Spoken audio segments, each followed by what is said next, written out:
Alright folks, welcome to RatherRyan. To celebrate the changing of the law on organ donation in Scotland, more details of which later on, I've been trying to find out how much my organs are worth.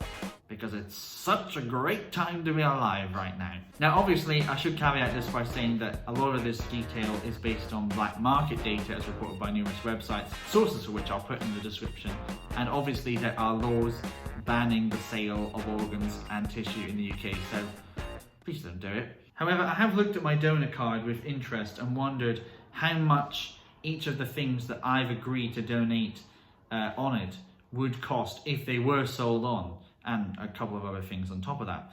So let's find out together, shall we? First of all, the eyes, £15,000. This is according to a website called buddyloans.com. Bit worrying for a loan company to be talking about this sort of thing, but I digress. In particular, it's for the corneas, the layer at the front of the eye, which gives it that sort of glossy look and allows you to see. The head, including the brain, £363. This is according to a list of prices from a body broker, that's the real term for it, a body broker in Colorado that was accused of illegal selling practices. I don't even think mine would be worth that much, to be honest with you. The skeleton, £5,000. Again, Buddy Loans reports this. The bones are separately listed at £3,600. Apparently the whole skeleton worth a lot more, but it doesn't seem like that much to get for something of that caliber. I mean, I've walked past jewelry stores and seen rings that are about that size that are worth more, you know. The skin, £19,000. Now, this is interesting because, again, Buddy Loans calculates this one based on a rate of £6 per square inch.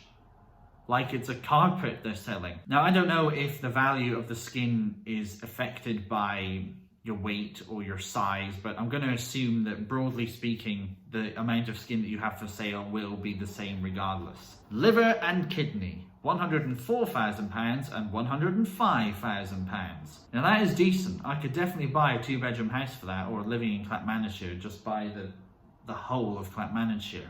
It's not a very big place. This is very much traditional organ donor territory, and these things tend to be quite expensive to get because there's just so much demand for them. The lungs, £206,000. Well, that'll certainly give you a little bit of breathing space. Sorry. Now we come to the one I think we've all been waiting for, the penis.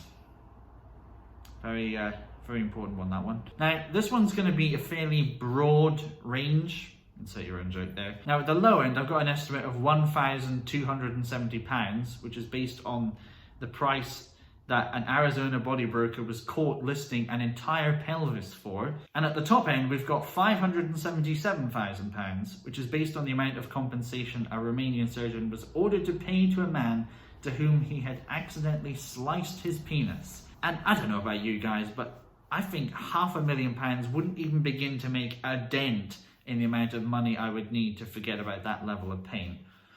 The small intestine, £1,800. Apparently, unlike many of the other organs we've looked at so far, the demand for small intestines is quite small and the use of it very limited, hence the somewhat smaller price tag. The heart, £425,000. Well, that'd certainly get you a decent 3-bedroom house in Stirling, or maybe 1 month's rent in central London. Now, again, there was quite a bit of variation in this one. At the low end of my estimate, I've also got £86,400, which is quite a steep drop there, but supposedly you can legally buy hearts as well if you require a transplant, just the one, but maybe I'm mistaken about that, I'm not sure. And finally, the entire body. Well, according to the Westwood website, that Colorado body broker I mentioned earlier on puts the figure at about £3,600, which, you know, And then at the other end of the scale, we've got the UK Department for Transport, which measures the cost as a result of road accidents.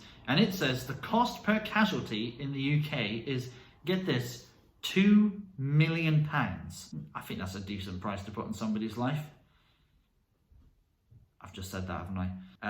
Okay, well, never mind. Now, this is all very interesting, but I think you can't really put a price on the value of a donated organ to a recipient, which brings me on to the legal change for Scotland. As of Friday the 26th of March, Scotland has changed to what's called a deemed authorisation or an opt-out organ donation law, which means effectively you'll be presumed to have given consent to donate your organs after you die. But it's still worth officially registering your decision with the NHS donation service. You can go to the website at organdonation.nhs.uk to make your full wishes known. And I would encourage you to do it just so that they're fully aware, and also to talk to your folks about it and try to encourage them to make sure you stay opted in as well.